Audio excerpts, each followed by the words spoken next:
आई मुझे पैसे दो, मुझे नहीं पेन खरीदनी है।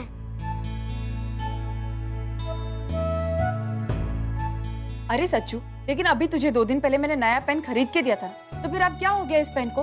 वो मेरे हाथ से छूटकर पेन गिर गई ना, उसका भी निब भी नहीं चला और अभी मैं होमवर्क भी नहीं कर पा रहा हूँ। सच्चू, एक बात बोलूं तुझसे, आजकल तू बहुत बिगड़ता जा रहा है। इतना लापरवाह हो गया है, तुझे कोई चीज चाहिए होती है तो उसे तोड़ देता है, या फिर कोई नई चीज खरीदता है फिर टूट जाती है तो उसे वापस चाहिए होता है। सब क्या है सच्चू? तो अब इतना बड़ा हो गया, कुछ तो समझा कर। तुझे कोई नया पेन नहीं मिलेगा, पुराना पेन है ना, वो इस्तेमाल करो और अपना होमवर्क पूरा करो। चलो।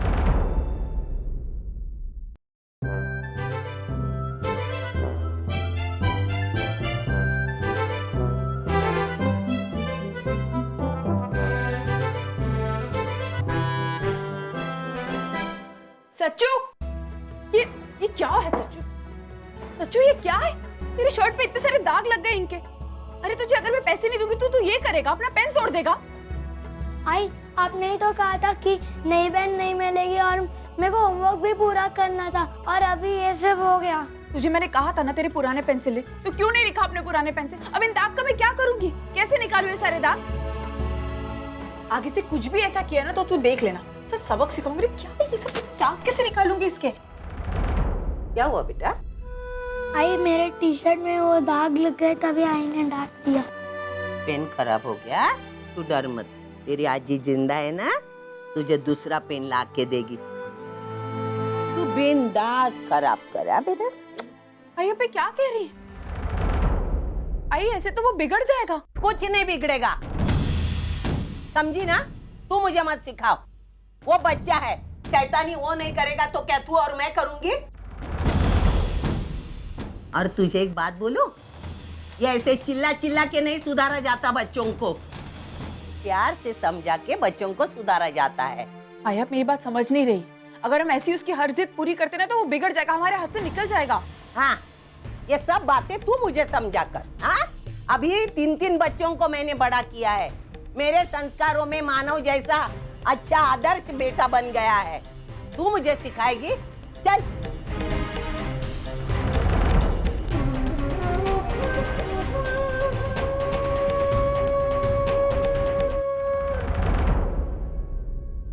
ये तेरी आई है ना, बहुत बुरी है, तुझ पर हमेशा चिल्लाती है ना, तू उसके पास जाता ही क्यों है? तुझे जो भी चाहिए मुझसे मांग, मैं हूं ना तेरी आजी।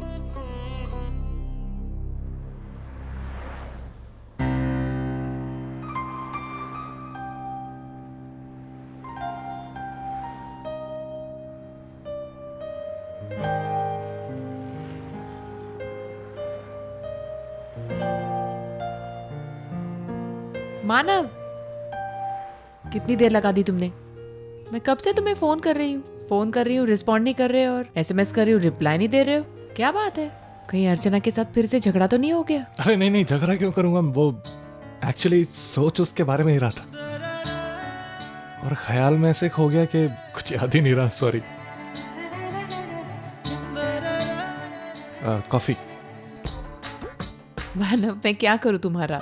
दिन रात तुम अर्चना के साथ रहते हो लेकिन फिर भी तुम्हारा मन नहीं भरता। खूबसूरती इतनी, और पता नहीं आजकल तो उसके रंग रूप में ऐसा निखारा है कि समझ में नहीं आ रहा क्या राज है। आपको पता है क्या? राज जो भी हो वो तो पता चल ही जाएगा, लेकिन मानव, टीके की बर्थडे पार्टी का क्या होगा? अगर तुम्हारा इसी तरह ध्यान नहीं रहा तो हमारी पूरी प्लानिंग चौपट हो जाएगी। अरे नहीं, करेंगे ना। अच्छा सुनो, मुझे तुमसे एक जरूरी बात करनी है। हाँ। डीके की बर्थडे पार्टी ऑर्गेनाइज करने के लिए हमें एक इवेंट मैनेजर की जरूरत है, राइट? लेकिन शहर के सारे इवेंट मैनेजर्स बुक हो चुके हैं।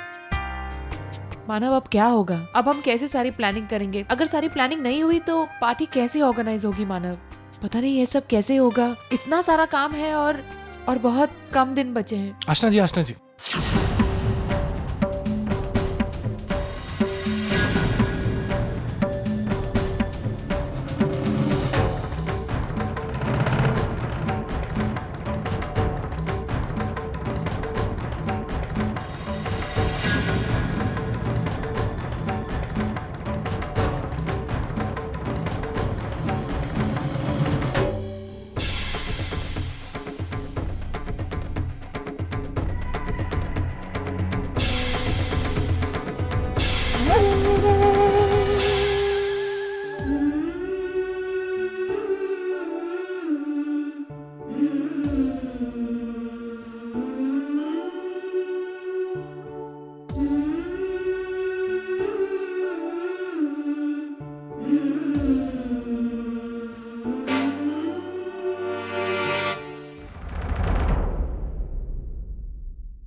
ये वर्षा यहाँ क्या कर रही है?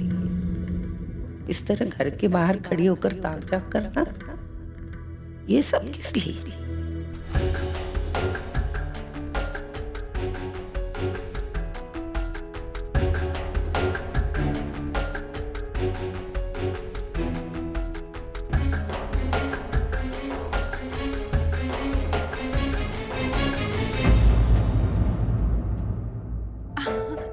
कविता आई, अरे आप कैसी हैं आप? सोहम से मिलने आई है ना? नहीं तो मैं तो मेरी आई से मिलने आई थी, लेकिन लगता है वो घर पर नहीं है। कोई बात नहीं, मैं चलती हूँ। वैसे भी सतीश को बिना बताए आई हूँ, तो वो परेशान हो रहा होगा। मैं एक काम करती हूँ, मैं बाद में आ जाऊंगी। बाय। तुम्हारी जानकारी के लिए बताती हूँ, सुलोचना ताई और अर्चना दोनों भी घर में नहीं है, और सोहम अकेला सुंदरी के साथ है। अगर तू घर जाना चाहती है तो जा सकती है।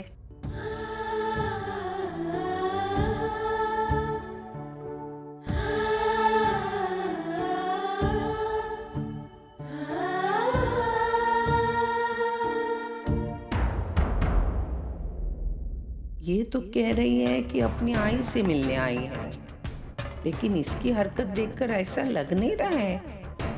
अगर वाकई में ये सुलोचना ताई से मिलने आई होती तो उनके न होने की बात सुनकर वापस चली जाती, लेकिन नहीं। सोहम के अकेले होने की बात सुनकर तो वो खुश हो गई और उससे मिलने अंदर चली भी गई। एक बात समझ में नहीं आ रही है कि ये वर्षा सोहम को अर्चना और सुलोचना ताई की गैरहाजिरी में क्यों मिलना चाहती है?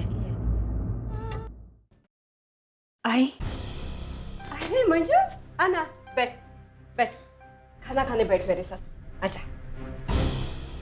थाली लगाओ तेरे लिए। नहीं नहीं आई, मैं घर से खाकर आई हूँ। लेकिन बात क्या है, तू इस वक्त यहाँ कैसे? ऑफिस नहीं गई? नहीं आई, ऑफिस तो गई थी। लंच ब्रेक में घर पे खाना खाने के लिए आई। वापस ऑफिस जा रही थी तो तुझसे मिलने का बहुत मन किया, बहुत याद आ रही थी तेरी, तो मैं यहाँ पर चली।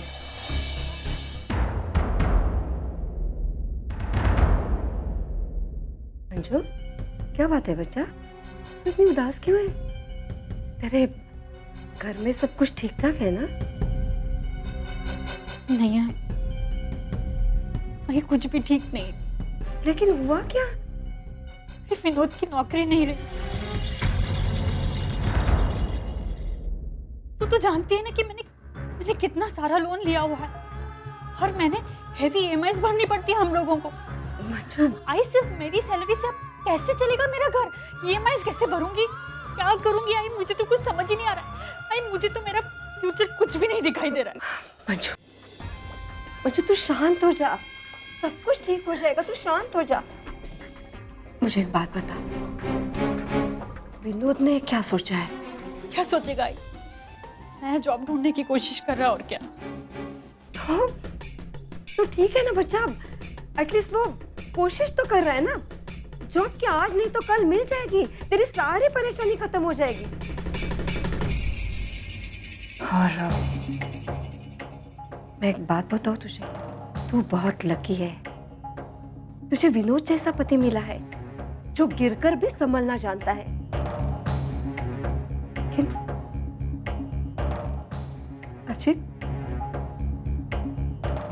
अजित का क्या करूं मैं?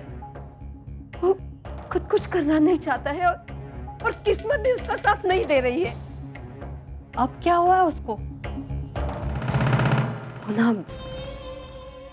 वो मंजू, मैंने वंदिता के आड़े मानव से ना अजित के लिए, बिजनेस के लिए थोड़े से पैसे और हमारे लिए घर रहने का प्लान किया था। वो अर्चना है ना, अर्चना, उसकी वजह से मेरा सारा प्लान चौपट हो गया। अब पता नहीं क्या होगा। मंजू, हम दोनों के ना बहुत बहुत बुरे दिन चल रहे हैं। हमें संभल कर रहना चाहिए।